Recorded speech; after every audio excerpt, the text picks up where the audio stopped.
नमस्कार, आप देख रहे हैं देश न्यूज। मैं हूं दिवाकर। शुरुआत करते हैं आज के हमारे खास प्रोग्राम की। चुनाव 2023 महासंग्राम, तकरार किसकी सरकार। जैसा कि आप सभी जानते हैं कि इस साल होने वाले 9 राज्यों के विधानसभा चुनावों को सत्ता का सेमीफाइनल कहा जा रहा है। दरअसल इन विधानसभा चुनावों के खत्म होने के कुछ ही महीनों बाद 2024 के लोकसभा चुनाव होने हैं। इसी बात से इनकार नहीं किया जा सकता कि इस विधानसभा चुनावों के नतीजों का असर लोकसभा चुनाव 2024 पर भी पड़ेगा। यही वजह है कि 9 राज्यों के विधानसभा चुनावों को लेकर तमाम सियासी दलों ने अभी से तैयारियां शुरू कर दी हैं। जैसा कि आप जानते हैं कि इस साल त्रिपुरा, मेघालय, नागालैंड, कर्नाटक, मिजोरम, मध्य प्रदेश, छत्तीसगढ़, राजस्थान और तेलंगाना में विधानसभा चुनाव होने हैं।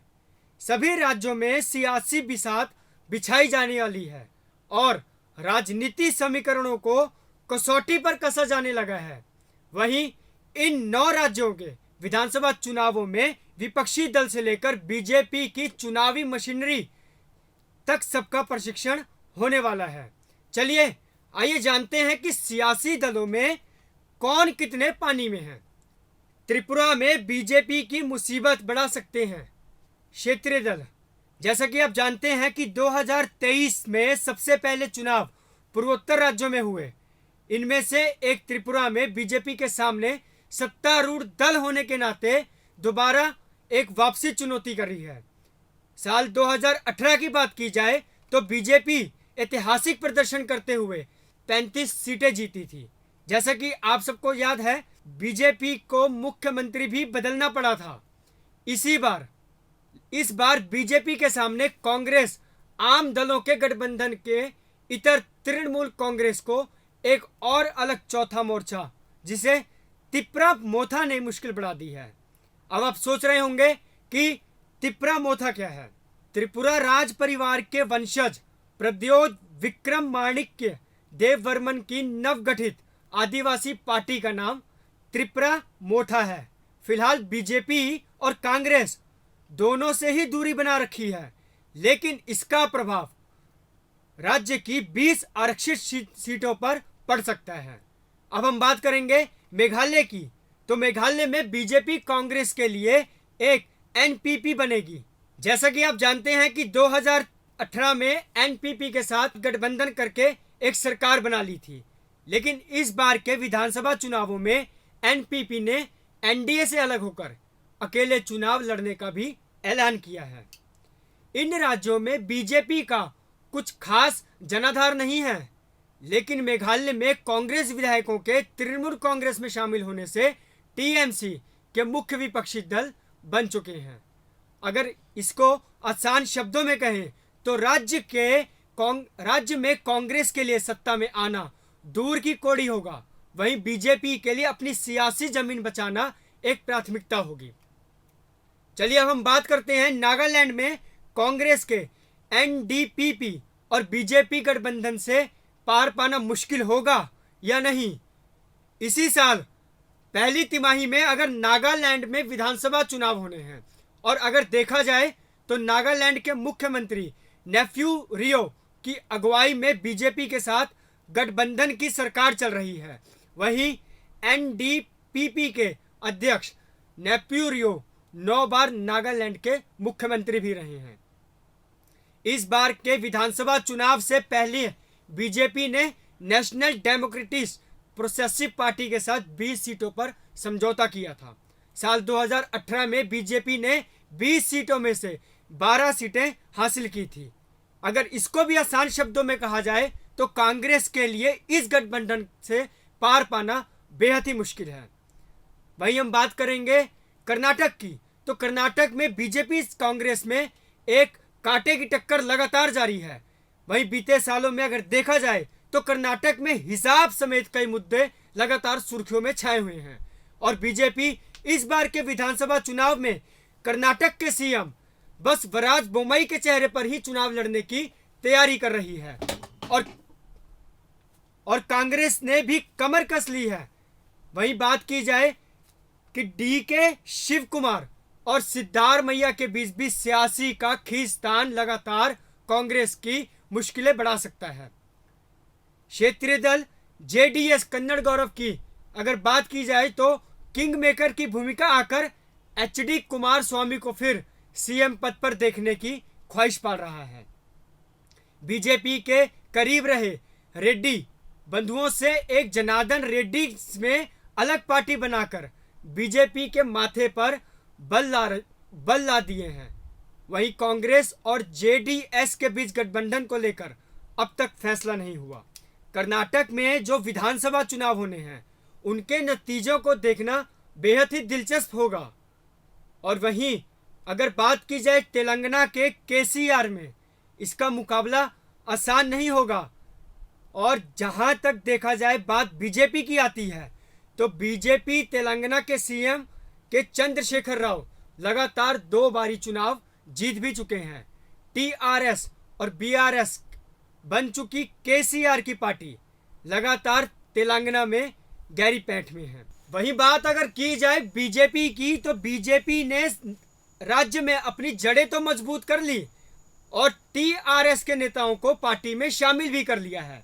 यह रणनीति कुछ वैसी ही है जैसे कि पश्चिम बंगाल के विधानसभा चुनावों से पहले बीजेपी ने अपनाई थी और तेलंगाना में कांग्रेस के लिए बीआरएस को चुनौती दी। वैसे देखा जाए तो ये नामुमकिन ही नजर आ रहा है। लेकिन राजस्थान के चुनावों की बात की जाए तो पहले गुटबाजी में उलझी बीजेपी कांग्रेस साल के अंत में विधानसभा चुनाव होने में उससे पहले ही सत्तारूढ़ दल गुट पार्टी खुलकर सड़कों पर आ चुकी। वहीं राजस्थान के सीएम अशोक गहलोत के खिलाफ परोक्ष रूप से सचिन पायलट ने भी मोर्चा खोल दिया था।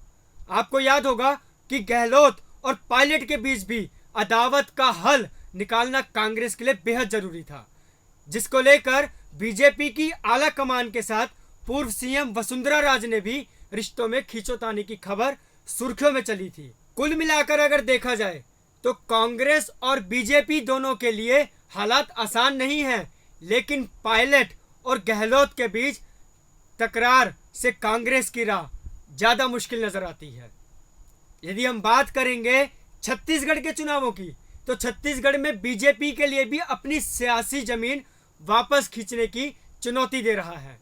यहां बात की जाएगी अगर 2018 की तो याद होगा आपको कि छत्तीसगढ़ के 3 बार बने सीएम रमन सिंह के नेतृत्व में विधानसभा चुनाव लड़ने की तैयारी में बीजेपी का सुपड़ा साफ हो गया था। कांग्रेस ने 90 सीटों में से 68 सीटें जीतकर बीजेपी के खिलाफ सत्ता विरोधी लहर को जमकर भुना गया था। छत्तीसगढ़ में कांग्रेस आला कमान सीएम भूपेश बघेल और टीएस सिंहदेव के बीच भी सियासी अदावत कैसे खत्म करेगी वह इस विधानसभा चुनाव के बाद ही तय होगा। लेकिन इस पर सबकी नजर बनी हुई है कि बीजेपी इस बार पीएम नरेंद्र मोदी के ही चेहरे पर चुनाव लड़ने जा रही है और राज्य में बीजेपी के लिए अपनी सियासी जमीन को वापस पाना सबसे बड़ी चुनौती है। मध्य प्रदेश में कांग्रेस और बीजेपी की लगातार टक्कर जारी है। आपको याद होगा कि 18 में कांग्रेस ने मध्य प्रदेश के 230 विधानसभा सीटों में से 114 सीटों पर जीत हासिल की थी। वहीं निर्दलीय बैठकों का समर्थन लेकर कमलनाथ को कांग्रेस ने सीएम बना दिया था। हालांकि 2 साल बाद ही ज्योतिरादित्य सिंधिया के करीबी 22 विधायकों ने बगावत छेड़ दी थी। बगावत ऐसी थी, शिवराज सिंह चौहान फिर से सत्ता पर काबिज हो गए। एमपी में बीजेपी के खिलाफ सत्ता विरोधी लहर पिछले चुनावों में ही नजर आ रही थी, लेकिन कांग्रेस के लिए दिग्विजय और कमलनाथ के बीच सियासी खींचतान मुश्किलें आज भी बढ़ा रही हैं। वहीं हम बात करें मिजोरम के, एमएनएफ मजबूत होगी और बीजेपी भी मिजोरम के साथ खड़ी है और कांग्रेस को दाव मिजोरम के जोरम थागा के नेतृत्व में मिजो नेशनल फ्रंट यानी एमएनएफ की सरकार है। 2018 में विधानसभा चुनाव में एनडीए की सहयोगी पार्टी ने एमएनएफ में 40 में से 26 सीटें जीती थी। उस चुनाव में कांग्रेस 5 सीटों पर सिमट गई और बीजेपी के साथ गठबंधन में MNF काफी मजबूत हो गई। जैसा कि हमने आपको अपने इस प्रोग्राम में विधानसभा चुनाव के 9 राज्यों का जिक्र किया और आंकड़ों के हिसाब से देखा जाए कि 2018 में जो चुनाव हुए और 2023 और 24 में आने वाले चुनावों पे बीजेपी और कांग्रेस पर कितना इस चुनावों का असर होगा। क्या बीजेपी, क्या कांग्रेस इस सत्तारूढ़ चुनावों में दोबारा से अपनी पहल जारी करेगी या फिर विधानसभा चुनावों में बीजेपी कांग्रेस से कितने आगे होगी, या फिर जिस तरीके से टकरार जारी है उस तरीके से देखा जाएगा कि आने वाले समय में विधानसभा चुनावों पर कांग्रेस और बीजेपी पर क्या असर पड़ेगा। फिलहाल प्रोग्राम में बस इतना ही। बने रहिए देश न्यूज के साथ। अगली बार फिर एक नए प्रोग्राम के साथ हाजिर होंगे। इजाजत दीजिए। नमस्कार।